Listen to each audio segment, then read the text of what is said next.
Olá, meu nome é Marcelo Sandro, eu sou filósofo e o idealizador da Frente Cidadã pela Despoluição Sonora.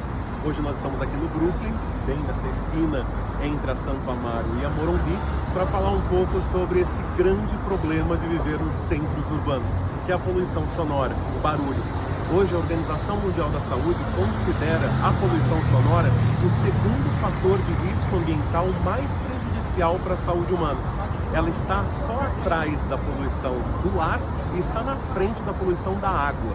E ao contrário do que as pessoas acreditam, a poluição sonora ela não afeta só o nosso sistema auditivo.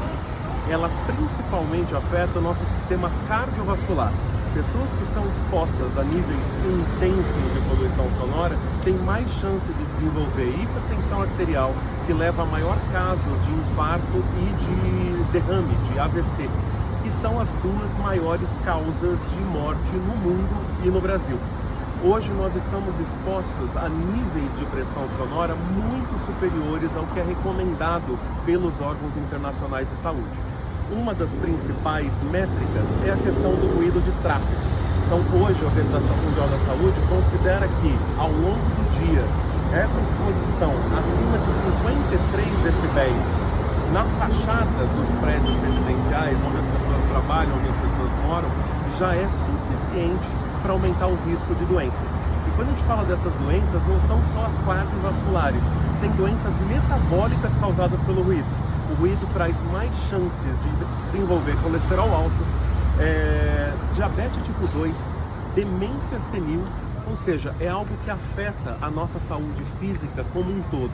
E não só a saúde física, mas a saúde mental também fica abalada por esse estresse constante. A poluição sonora, ela gera esse conjunto de doenças que nós chamamos das doenças causadas pelo estresse. Ela aumenta o nosso cortisol, a produção do hormônio do estresse. E isso vai levando a quadros psiquiátricos como de ansiedade, depressão e até aumento do risco de ideação suicida. Ou seja, nós estamos vivendo hoje num contexto extremamente prejudicial para a nossa saúde.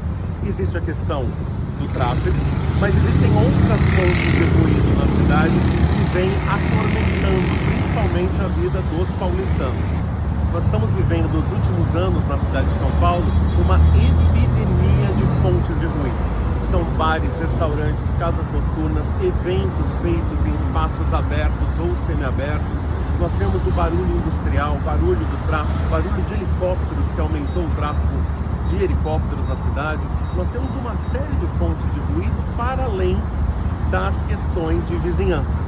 Nós temos barulho de vizinho, festas em condomínio, festas em vizinho do lado, igrejas, uma série de fontes de ruído que vem atormentando não só a nossa saúde, mas também a boa convivência urbana entre as pessoas que moram na cidade de São Paulo. Por conta disso, vários movimentos de moradores da cidade se reuniram numa coalizão cidadã, a Frente Cidadã pela Despoluição Sonora, para avançar com a discussão desse assunto, tanto no legislativo, no executivo. Essa coalizão de movimentos de moradores da cidade toda se reuniu exatamente para poder trabalhar na conscientização das pessoas de que a poluição sonora é um problema de saúde pública, de mobilizar o legislativo para a criação de novas leis que sejam mais modernas para poder enfrentar essa questão do ruído ambiental e na negociação com o executivo municipal de como lidar com a situação. Hoje nós temos na cidade de São Paulo apenas 38 fiscais no programa de silêncio urbano, no PSIL. 38 fiscais para dar conta de 50 mil reclamações por ano. Ano passado foi a maior média histórica de reclamações para o PSIL. Fora isso, existe a tentativa das pessoas de resolver o problema ligando para o 190, para a Polícia Militar. E hoje 70% das ligações para o 190 ao longo do final de semana são só reclamações de barulho, o que sobrecarrega o próprio sistema do Copom, da PM. Então nós estamos lidando com um problema que precisa de soluções novas. É um problema complexo, é um problema que envolve planejamento urbano, é um problema que envolve posturas municipais, é um problema que envolve fiscalização, mas também é um problema que envolve a questão de licenciamento. autorizações, alvarás de funcionamento e outras normas para tudo isso. A cidade de São Paulo está agora realizando, junto com o Instituto de Pesquisas Tecnológicas da USP, o seu primeiro mapa de ruído. O mapa de ruído ele é fundamental para que nós tenhamos um diagnóstico do problema. Como a cidade, como o som se comporta na cidade em cada uma das suas ruas, avenidas e quadras, para que nós possamos fazer um zoneamento urbano e ter uma outra forma de criar políticas públicas específicas para áreas e regiões da cidade. Esse mapa de ruído da cidade de São Paulo vai ficar pronto em 2029 e assim nós vamos ter uma noção do como o som se comporta em cada uma das ruas a partir da volumetria dos prédios. Isso que é importante a gente entender.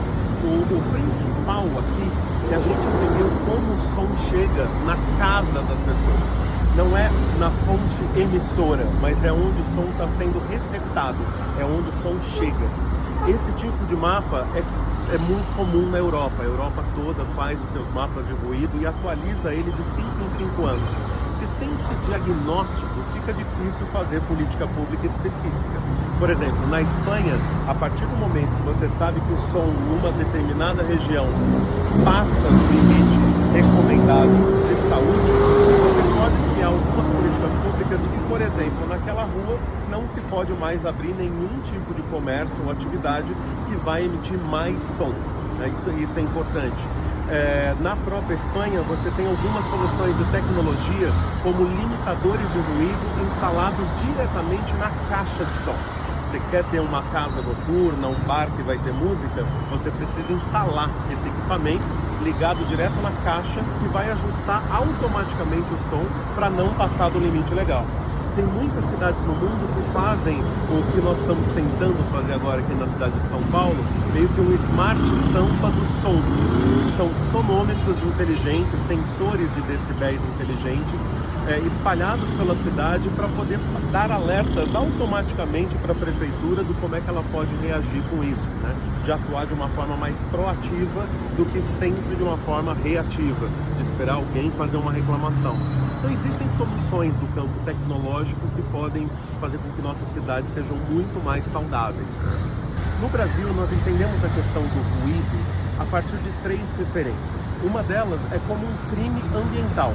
Causar poluição sonora e colocar em risco a saúde das pessoas é passível até de prisão, uma pena de 2 a 6 anos de prisão.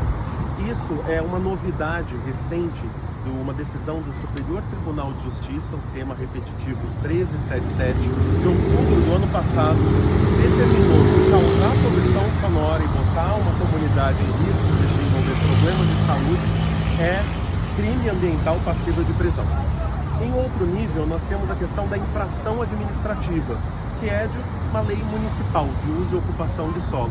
A cidade de São Paulo tem essa lei tem uma tabela, quadro 4B, onde você tem a zona da cidade, zona residencial, zona comercial, zona mista, nós temos lá as zonas da cidade, nós temos os horários e os parâmetros de incomodidade. Então se entende que a partir daquele nível de decibéis já está ultrapassando o parâmetro de incomodidade para aquela área, para aquele horário.